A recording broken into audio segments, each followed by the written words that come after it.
Sharp study में आप सबका स्वागत है। अगर आप लोग चैनल को सब्सक्राइब नहीं किए हैं तो सबसे पहले चैनल को सब्सक्राइब कर लीजिए और वीडियो के डिस्क्रिप्शन में टेलीग्राम का लिंक दिया गया है, वहां से आप लोग टेलीग्राम ग्रुप को ज्वाइन कर लीजिए। वहां से आप लोगों को जो भी पीडीएफ होंगी वो प्रोवाइड की जाएंगी। तो चलिए आज के क्वेश्चन देख लेते हैं। पहला क्वेश्चन दिया है, संलग्न चित्र में रेखा पी ए क्यू वृत्त को बिंदु ए पर स्पर्श करती है तथा ए बी सी डी एक चक्रीय चतुर्भुज हैं। ये चित्र दिया हुआ है। तो कह रहा है यदि कोण सी ए क्यू बराबर 70 अंश है तो कोण ए बी सी है, ए दिया है 110 अंश, बी दिया है 70 अंश, सी दिया है 80 अंश या फिर डी दिया है 90 अंश। तो चलिए देख लेते हैं। सबसे पहले बता दें स्पर्श रेखा क्या होती है। तो जब किसी वृत्त को कोई रेखा जो है एक बिंदु पर प्रतिच्छेद करे या एक बिंदु पर स्पर्श करे तो उस रेखा को हम स्पर्श रेखा कहते हैं। और इसमें एक और आया चक्रीय चतुर्भुज। तो चक्रीय चतुर्भुज उस चतुर्भुज को कहते हैं जिसके चारों शीर्ष किसी वृत्त की परिधि पर हों। तो यहाँ पे ए बी सी डी जो दिया गया है ये चक्रीय चतुर्भुज होगा, क्योंकि इसके सभी शीर्ष यानी कि चारों शीर्ष वृत्त की परिधि पर हैं। और इसकी एक प्रॉपर्टी होती है चक्रीय चतुर्भुज की, इसके आमने सामने के कोणों का योगफल जो होता है वो 180 अंश होता है। यानी कि जो कोण बी है इसका सम्मुख कोण जो होगा वो कोण डी होगा और इन दोनों का योगफल जो होगा वो 180 अंश होगा। तो चलिए देख लेते हैं। यहाँ पे दिया गया सी ए क्यू बराबर 70 अंश और यहाँ पे एक त्रिभुज भी बन रहा है ए सी डी। जो त्रिभुज होता है वृत्त के अंदर और उसकी स्पर्श रेखा पर अगर कोई शीर्ष है तो इसके जो बाहर का कोण स्पर्श रेखा पर बनता है, इसके जो बाहर का कोण स्पर्श रेखा पर बनता है उसके दूसरी साइड वाले कोण के बराबर होता है। तो अगर सी ए क्यू 70 अंश दिया गया है इसका मतलब जो कोण डी होगा वो भी 70 अंश का हो जाएगा। तो यहाँ पे देख लेते हैं कोण डी जो है ये कोण सी ए क्यू के बराबर होगा, सी ए क्यू के बराबर होगा, अभी अभी हमने बताया। और दूसरी चीज़ सी ए क्यू का मान 70 अंश दिया है इसलिए कोण डी का मान जो होगा वो हो जाएगा 70 अंश।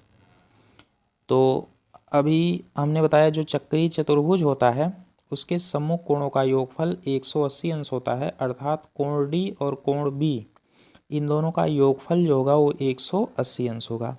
अर्थात यहाँ से लिख लेते हैं कोण डी प्लस कोण बी, इन दोनों का योगफल जो होगा वो होगा 180 अंश।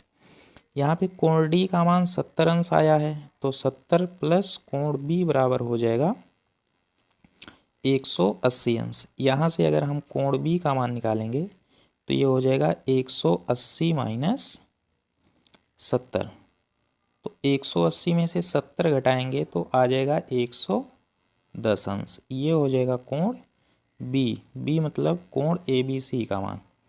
तो यहाँ से आ गया हमारा आंसर 110 अंश। तो ऑप्शन नंबर ए हमारा सही हो जाएगा 110 अंश। तो अगला क्वेश्चन देखते हैं। यहाँ पे दिया है यदि 8 पेन का क्रय मूल्य 6 पेन के विक्रय मूल्य के बराबर है तो लाभ प्रतिशत है।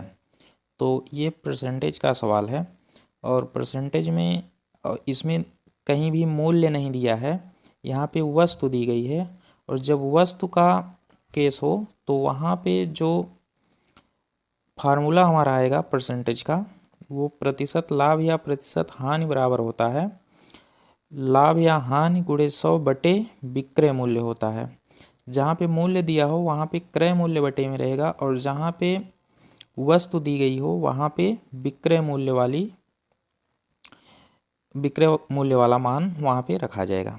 तो यहाँ पे 8 पेन जितने में खरीदा जाता है कह रहा है 6 पेन उतने में बेचा जा रहा है, मतलब कि लाभ होगा। और कितने पेन का लाभ होगा तो 2 पेन के मूल्य के बराबर का लाभ होगा यहाँ पे। तो यहाँ से हम लाभ निकाल लेते हैं, लाभ बराबर हो जाएगा 8 माइनस 6 और 8 में से 6 घटाएंगे तो 2 का होगा। और अभी हमने बताया कि यहाँ जहाँ मूल्य नहीं दिया रहता है वस्तुएं दी रहती हैं तो वहाँ पे जो फार्मूला बनता है वो होता है लाभ गुणे 100 बटे विक्रय मूल्य। तो यहाँ पे आ गया लाभ हमारा 2 पेन के बराबर लाभ होगा, 2 गुणे 100 हो जाएगा और बटे हो जाएगा विक्रय मूल्य कितना, 6 पेन का विक्रय मूल्य दिया गया है तो 6 आ जाएगा। तो यहाँ से जब हम काटेंगे 2 से, 2 3 6 हो जाएगा और 100 में 3 से भाग करेंगे तो ये आ जाएगा 33 सही 1/3। तो 33 सही 1/3% का लाभ होगा। तो यहाँ से हमारा ऑप्शन नंबर ए सही हो जाएगा, 33 सही 1/3%। चलिए अगला क्वेश्चन देख लेते हैं। यहाँ पे दिया है निम्न में से कौन सी परिमेय संख्या 3/5 और 4/5 के मध्य नहीं आती है।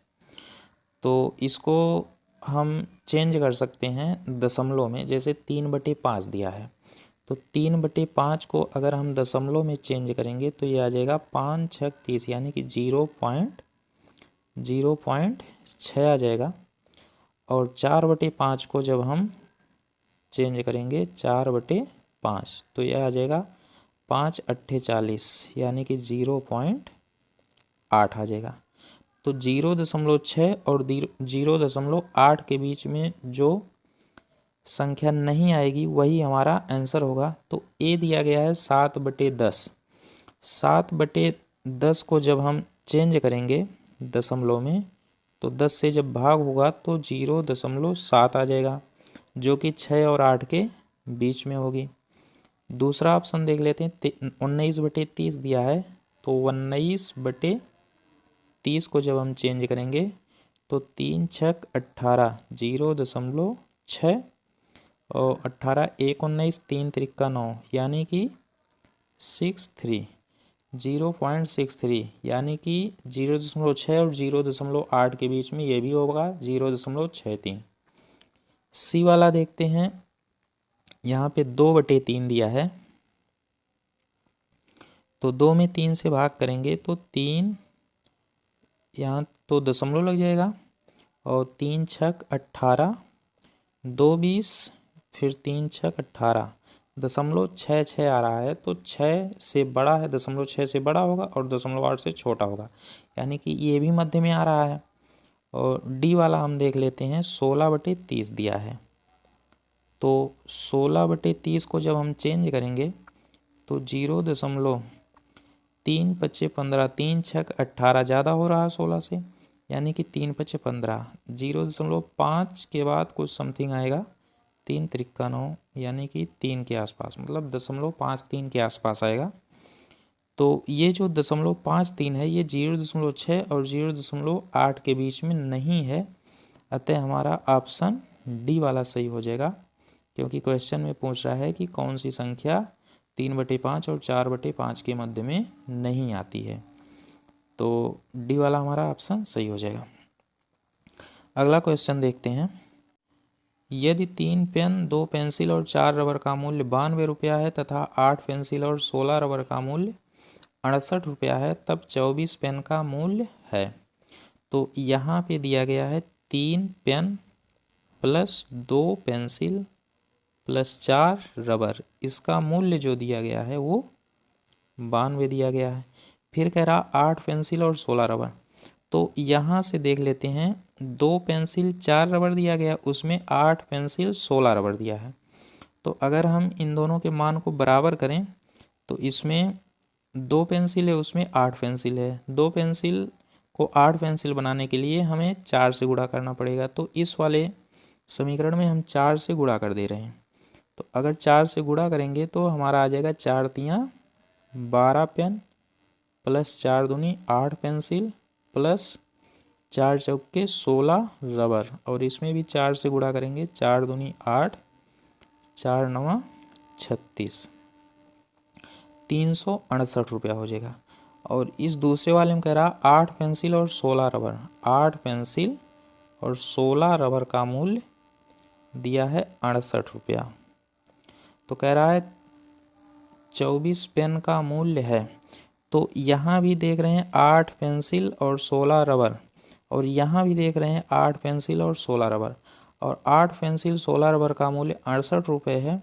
तो 8 पेंसिल और 16 रबर का मूल्य इस वाले समीकरण में अगर हम रख दें इसका मान, तो यहाँ से 12 पेंसिल निकालना है और 8 पेंसिल और 16 रबर का मूल्य 68 है, तो इन दोनों के स्थान पे हम 68 रख दे रहे हैं, तो बराबर हो जाएगा 368।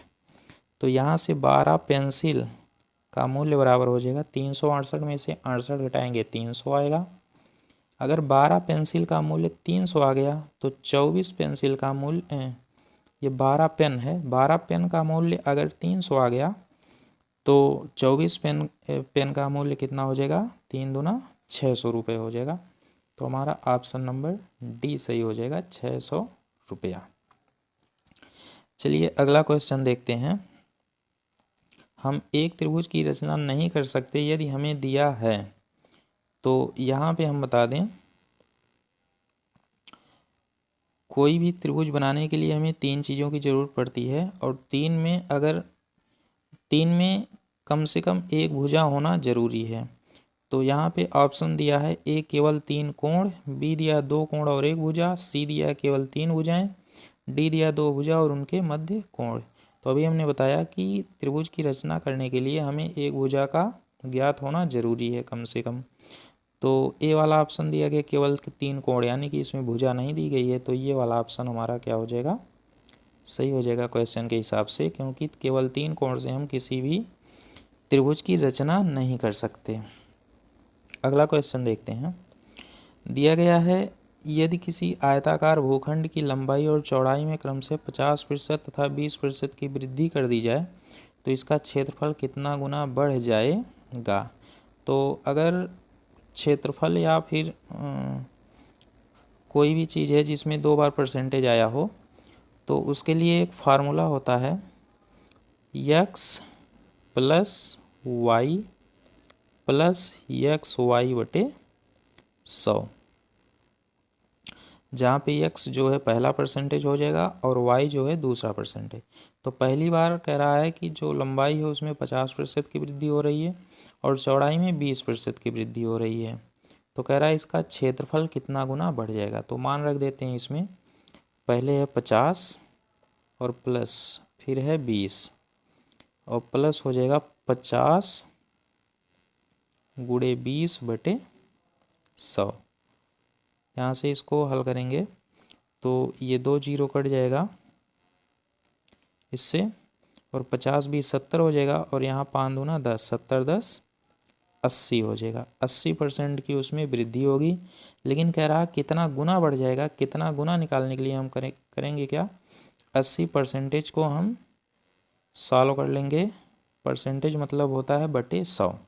तो यहाँ से 0 से 0 कट गया, 2 से काटेंगे, 2 चौक 8, 2 पचे 10 और 4/5 आ गया।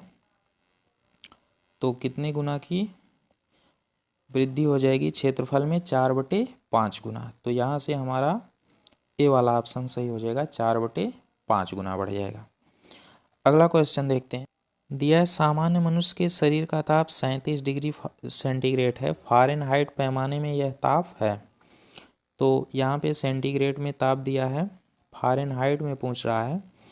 तो इसके लिए एक सूत्र होता है जिससे हम सेंटीग्रेड से फ़ारेनहाइट में या फिर फ़ारेनहाइट से सेंटीग्रेड में बदल सकते हैं। तो ये होता है C/5 बराबर F - 32/9। तो इसमें अगर सेंटीग्रेड में ताप दिया है तो C के स्थान पे सेंटीग्रेड वाला ताप रख देंगे, फ़ारेनहाइट में निकल जाएगा। और अगर फ़ारेनहाइट में दिया है तो फ़ारेनहाइट के स्थान पे मान रख देंगे, सेंटीग्रेड का मान निकल जाएगा। तो यहाँ से सेंटीग्रेड में मान दिया है 37, तो C के स्थान पे हम 37 रखेंगे। तो ये हो जाएगा 37/5 बराबर F - 32/9। तो यहाँ से जब तिरछा गुणा करेंगे 5 का F में करेंगे 5F हो जाएगा, और -32 का जब हम 5 में गुणा करेंगे तो ये हो जाएगा 160, और बराबर 9 का 37 में गुणा होगा 333 हो जाएगा। यहाँ से 5F बराबर हो जाएगा 333 - 160। 160। तो 333 में से 160 घटाएंगे तो यहाँ से प्राप्त होगा 493। यहाँ पे जब 160 को इधर लाएंगे तो ये प्लस हो जाएगा, और जब इन दोनों को जोड़ेंगे आपस में तो ये हो जाएगा 493, और 493/5 हो जाएगा। और 493 में जब 5 से हम भाग करेंगे तो ये आ जाएगा 98.6 डिग्री फ़ारेनहाइट, यानी कि 98.6 आ जाएगा। तो यहाँ से हम देख लेते हैं ऑप्शन अपना सी वाला सही हो जाएगा, 98.6 फ़ारेनहाइट। तो यहाँ से समझ में आया होगा। अगला क्वेश्चन देखते हैं। यहाँ से ये जो सूत्र है इसको याद कर लेंगे। अगला क्वेश्चन देखते हैं। दिया है यदि 1 का स्क्वायर धन 2 का स्क्वायर धन ...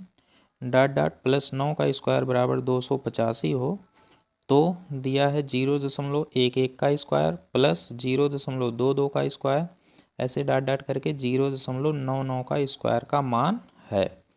तो यहाँ से देख लेते हैं। जो दिया गया है 0.11 का स्क्वायर प्लस 0.22 का स्क्वायर, इस तरह से दिया गया है 0.99 का स्क्वायर। तो ये जो श्रेणी दी गई है इसमें से हम क्या करते हैं, 0.11 का स्क्वायर कॉमन ले लेते हैं। जब कॉमन लेंगे तो यहाँ पे बचेगा 1 का स्क्वायर, और यहाँ पे 11 दूनी 22 होता है, तो यहाँ पे बचेगा 2 का स्क्वायर, और यहाँ पे बचेगा ऐसे ... करके यहाँ पे बचेगा 9 का स्क्वायर।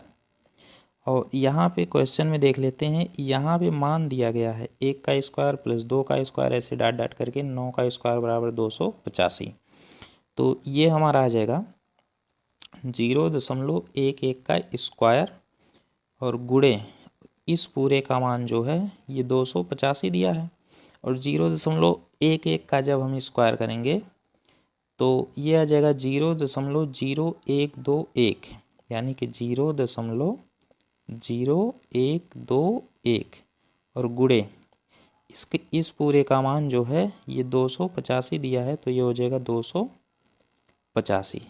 जब दोनों का आपस में गुणा करेंगे तो ये हमारा जो मान प्राप्त होगा वो हो जाएगा 3.4485, 3.4485। तो इसमें से हम अपना ऑप्शन देख लेते हैं। ये ए वाला ऑप्शन सही हो जाएगा, 3.4485। तो हमारा ये वाला ऑप्शन सही हो जाएगा। अगला क्वेश्चन देखते हैं। इसमें दिया गया है एक राशि साधारण ब्याज पर 10 वर्ष में दोगुनी हो जाती है, कितने वर्षों में यह राशि उसी ब्याज दर से 3 गुनी हो जाएगी।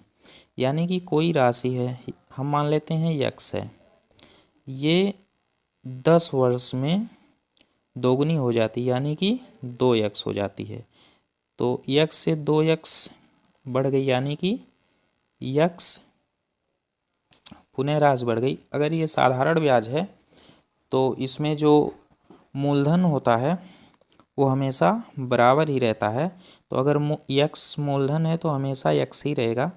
तो x से 2x 10 वर्ष में हो रही है, तो फिर कह रहा 3 गुनी, यानी कि 3x कितने समय में हो जाएगी। तो यहाँ से देख रहे हैं x पहले था तो यहाँ पे x प्लस x हो गया, यहाँ पे x प्लस x हो गया, मतलब x से 2x होने में 10 वर्ष लगा है, फिर x बढ़ने में फिर 10 वर्ष लगेगा, तो यहाँ से हो जाएगा 3x, यानी कि टोटल कितने वर्ष में 3 गुनी हो जाएगी। तो 10 प्लस 10 वर्ष, यानी कि 20 वर्षों में ये 3 गुनी हो जाएगी। तो हमारा ए वाला ऑप्शन सही हो जाएगा। अगला क्वेश्चन देखते हैं। 80 मीटर व्यास वाले एक वृत्ताकार पार्क के अंदर अधिकतम क्षेत्रफल का एक वर्गाकार खेल का मैदान बना है। खेल के मैदान का क्षेत्रफल है, यहाँ से जो है एक वृत्ताकार मैदान है, कह रहा है इसके अंदर एक वर्गाकार पार्क बना हुआ है। तो वर्ग जो होता है उसकी चारों भुजाएं बराबर होती हैं। ये एक चतुर्भुज होता है। जो वृत्त का व्यास होगा वो इस वर्ग के विकर्ण के बराबर होगा, और वर्ग का विकर्ण बराबर होता है √2a, जहाँ पर a जो है वर्ग की भुजा होती है। तो विकर्ण जो है वो 80 मीटर के बराबर होगा, क्योंकि इस वृत्त का जो व्यास दिया गया वो 80 मीटर है। तो यहाँ से a का मान निकाल लेते हैं। a बराबर हो जाएगा 80/√2, और 80 में जब हम √2 से भाग करते हैं तो ये आ जाएगा, 80 को हम लिख सकते हैं 40×2, और 2 को हम लिख सकते हैं √2×√2। तो यहाँ से 1√2 कट जाएगा, तो a का मान आ जाएगा 40√2। और जो वर्ग होता है इसका क्षेत्रफल बराबर होता है भुजा का वर्ग। भुजा बराबर आ गई 40√2, तो 40√2 का वर्ग जब हम करेंगे तो यह आ जाएगा 40×40 यानी कि 1600, और √2 का वर्ग करेंगे तो 2 आ जाएगा। 1600×2 करेंगे तो ये हो जाएगा 3200 वर्ग मीटर। यानी कि यहाँ से हमारा जो सही ऑप्शन होगा वो ए हो जाएगा 3200 वर्ग मीटर। आज के लिए बस इतना ही रहने देते हैं। बाकी वीडियो अगर पसंद आई हो तो लाइक करें और चैनल को सब्सक्राइब